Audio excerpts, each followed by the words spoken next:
간수가 등불을 달라고 해서 감옥 안으로 뛰어들어가서 무서워 떨면서 바울과 실라 앞에 엎드리고 그들을 데리고 나가서 선생들이여 내가 어떻게 하여야 구원을 받으리까 이렇게 말했을 때 바울과 실라가 주 예수를 믿으라 그리하면 너와 내 집이 구원을 받으리라 이렇게 말을 합니다. 내가 어떻게 하여야 구원을 받을 수 있겠습니까? 이건 모든 인류가 가지고 있는 공통적인 질문이고 본질적인 질문이고, 그리고 반드시 인생에 한 번은 해봐야 될, 한 번은 다시 한번 생각해 봐야 할 그런 문제입니다. 위대하고 절박한, 절실한, 그리고 꼭 필요한, 반드시 해야 할 질문이죠. 내가 어떻게 해야 구원을 받을 수 있겠습니까? 중요한 질문입니다. 이런 질문은 성경에 자주 등장하죠. 마태복음 19장에 어떤 사람이 주님께 나와서 내가 무슨 선한 일을 해야 영생을 얻을 수 있겠습니까? 내가 무슨 선한 일을 해야 영생을 얻을 수 있겠습니까? 차원이 굉장히 종교적이고 높다라고 하는 그런 의미만 가질 뿐이지 오늘 간수의 질문하고 동일한 거죠. 바울도 다메섹 앞에서 주여 제가 어떻게 하리이까? 무엇을 하리이까? 주님 앞에 그렇게 고백하고 질문했던 것처럼 믿음의 사람들은 하루를 시작하면서 오늘 제가 무엇을 하리이까? 그렇게 물으시기를 주의 이름으로 축복합니다. 오늘 내가 무엇을 하리이까? 그냥 나의 삶을 영위하고 사는 것이 아니라 아주 중요한 본질적인 질문입니다.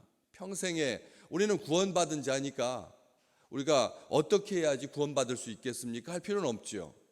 구원받은 자는 오늘 하루를 시작하면서 주님 앞에 내가 무엇을 해야 합니까? 라고 질문해야 된다라고 하는 거죠. 내가 어떻게 해야지만 구원받을 수 있겠습니까? 라고 하는 것은 인간의 보편적인 생각입니다. 모든 종교가 다 이 질문 앞에서 출발합니다. 모든 종교는 내가 어떻게 해야, 무엇을 해야 구원을 받을 수 있을까? 이런 생각을 하는 거죠. 그래서 다윗은 말했다고 그랬지 않습니까? 내 자녀가 불 가운데 지나가게 할지라도, 내가 새벽 날개를 치면서 바다 끝에 거할지라도, 이게 다 인간의 공로고 노력이고 선행이고 행위를 통해서 구원받을 수 있다라고 하는 인간의 보편적인 가치인 거죠. 내가 뭔가를 해야지만 구원받는 거지 가만히 있는데 어떻게 구원받느냐. 그렇기 때문에 이 행위에 대한 사람들의 생각은 모든 종교성의 출발점입니다. 그런데 여기 무엇을 해서 구원받는다라고 하는 이 말 속에 아주 위험이 도사리고 있는 거죠. 사탄이 아담과 하와를 깰 때 선악과를 따서 먹으면 내 눈이 밝아져서 하나님과 같이 된다. 이렇게 말을 했지 않습니까? 그런 것처럼 무언가를 하면, 선악과를 따서 먹으면, 무슨 행위를 하면 하나님과 같이 된다, 영생을 얻게 된다, 구원을 받게 된다. 이 사탄이 아주 교묘하고 교활하게 억지로 사사로이 하나님의 말씀을 풀어서 아담과 하와의 마음을 뒤흔들어 놓은 거죠. 선악을 알게 하는 나무의 열매를 따서 먹으면 하나님과 같이 될 거다라고 하는, 정말 이 인간의 종교성을 가지고 사람들을 비참하게 만드는 겁니다. 우리 주님 그렇게 말씀하시지 않았거든요. 종교개혁의 출발점은 어디에 있느냐? 자력 구원은 있을 수 없다는 거죠. 자기 스스로 인생이 무언가를 해서 구원을 받을 수 있다라고 하는 것은, 그것은 불가능하다. 절대 불가능하다. 왜? 모든 인간은 죄 가운데 있기 때문에.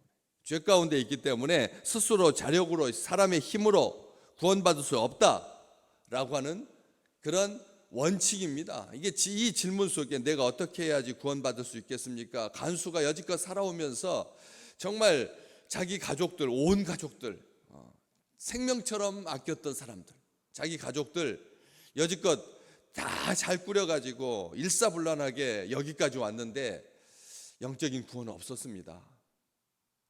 심리적인 구원도 없었습니다. 그냥 사랑하고 따뜻하고 행복한 가정이긴 했지만, 그러나 본질적인 이 질문 앞에서 해답을 얻지 못했습니다. 어떻게 해야 구원을 받을까요? 이렇게 바울과 실라 앞에 엎드려서 간수가 이렇게 말하고 있는 겁니다. 우리를 구원해 주십시오. 우리 가정을 구원해 주십시오.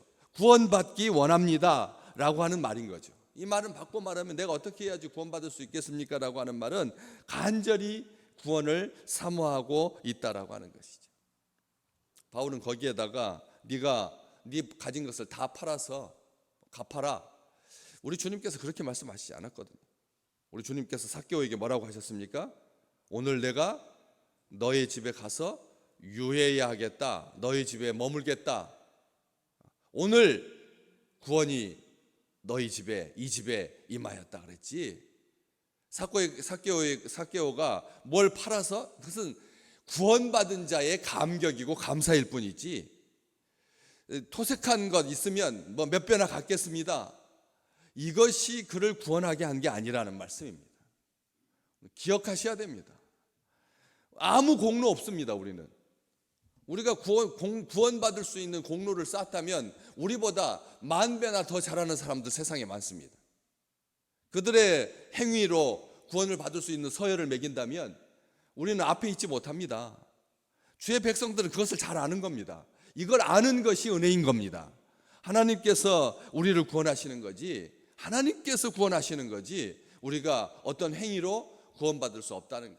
그래서 바울은 말합니다. 주 예수를 믿어라. 예수 믿으면 구원받는다는 거죠.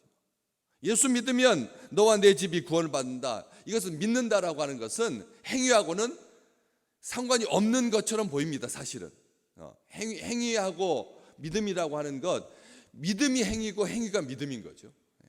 행함이 믿음이고 믿음이 행함입니다. 행함 없는 믿음, 믿음 없는 행위, 행함이 없는 믿음은 공허합니다. 행함이 없는 믿음은 공허합니다. 맹목적입니다. 아셔야 합니다. 반드시 같이 가게 되어 있습니다. 야고보가 행함을 강조한다, 바울은 믿음을 강조한다, 오직 믿음 하니까 야고보하고 사도 바울은 대척점에 있다. 둘 중에 하나를 선택하는 그런 개념이 아니라는 말씀입니다. 주 예수를 믿으라. 그러면 너와 내 집이 구원을 받는다. 이것은 우리 하나님께서 아들을 이 땅에 보내실 때 목적이었습니다. 목표였습니다. 아들을 믿는 자에게 구원을 받게 하는 것, 이것이 하나님께서 아들을 보내신 목적이죠. 그러니까 누구든지 예수 믿으면 구원받게 하려고 아들을 이 땅에 보내주신 거죠. 그래서 예수 믿는다라고 하는 말은 예수께서 구세주다, 예수께서 죄를 용서하신다, 예수께서 우리를 구원하신다 라고 하는 그 고백과 그 믿음, 그 행함인 거죠. 그 안에서 우리가 구원을 받게 된 거죠. 우리를 위해서 십자가에 죽으시고, 우리를 위해서 피를 흘리시고, 우리를 깨끗게 하시고, 사흘 만에 부활하시고, 그리고 우리의 생명이 되사 영생을 누리게 하시려고, 영원히 주님과 함께하게 하려고 천지를 창조하신 하나님의 목적이죠. 하나님과 우리가 영원토록 함께하도록, 생명으로 가득하게. 그래서 예수 믿으면 산다, 하나님의 능력으로 산다, 복음의 말씀이 선포될 때 주께서 일하시고, 예수 그리스도 복음 구원, 이것은 하나님의 은혜이고 선물이다 라고 하는 것을 지금 말하고 있는 것입니다. 주를 믿는 우리 안에 주의 영이 계신다. 예수 믿으면 새롭게 된다. 이 구원이라고 하는 것은 그런 개념입니다. 어마어마하죠. 우리 인간이 생각할 수 있는 모든 지성에 다 합친 것보다 더 많은 것이 우리 주님께서 우리를 예수 믿으면 구원받는다, 예수는 구원이다, 예수는 영생이다, 예수는 진리다, 예수는 생명이다, 예수는 길이다, 우리 주님께서 말씀하셨지 않습니까? 나는 길이다, 나는 진리다, 나는 생명이다, 나는 부활이다, 나는 영생이다, 우리 주님께서 말씀해 주셨다는 거죠. 오늘 우리의 구원은 약간씩 차원과 각도를 달리합니다.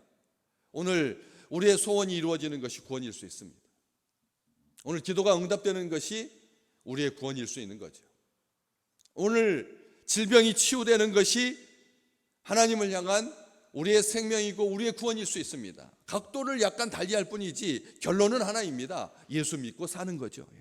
예수 믿어서 사는 것이고, 예수 믿어서 응답받는 것이고, 예수 믿어서 새 피조물로 사는 거죠. 사망의 권세 아래 있지 아니야. 믿음으로 의롭게 되는 거죠. 예수를 믿음으로 의롭게 됩니다. 예수를 믿음으로 하나님을 기쁘게 합니다. 오늘 우리가 예수 믿기 때문에 하나님의 기쁨입니다. 다른 거 아닙니다. 하나님은 우리를 기뻐하십니다. 우리를 사랑하시고요. 그렇기 때문에 예수는 우리 믿음의 주님이시고 온전케 하시는 분인 거죠. 우리가 예수 믿으며 산다라고 하는 말 속에 이렇게 풍성한 의미가 담겨 있는 거죠. 오직 의인은 믿음으로 산다. 우리는 믿음으로 구원받았다. 네 믿음이 너를 구원하였으니. 우리 주님께서 늘 말씀하셨습니다. 고침받는 사람한테, 맹인한테, 중풍병자한테, 나병 환자한테, 일어나지 못해서 평생 걷지 못한 사람한테 그 믿음을 보시고 네 믿음이 널 구원했다. 우리 주님께서 그렇게 하셨지, 내 능력으로 네가 구원받았다, 이것을 잊지 마라, 사람들한테 가서 알려라, 그런 적 없습니다. 아무에게도 말하지 마라. 우리 주님께서 그렇게 말씀하셨습니다. 네 믿음이 소중한 거고, 네 믿음이 보잘것없고 겨자씨알 같아도 산을 옮기고, 그리고 뽕나무를 옮기고, 하나님께서 그렇게 말씀해 주셨습니다. 우리 주님, 네 믿음대로 될지어다 말씀하십니다.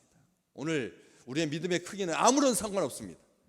우리의 믿음의 크기는, 분량은 아무런 상관이 없습니다. 믿음을 주시는 분은 하나님이시니까. 그렇기 때문에 믿음을 가지고 죽게 기쁘게 구하시기를 주의 이름으로 축복합니다. 그러면 구원받습니다. 우리의 모든 구원, 모든 복된 것, 우리의 믿음으로 말미암는 거죠. 믿음으로 승리하고, 믿음으로 모든 환난을 벗어나고, 믿음으로 사망에서 벗어나게 되고 구원받게 되고.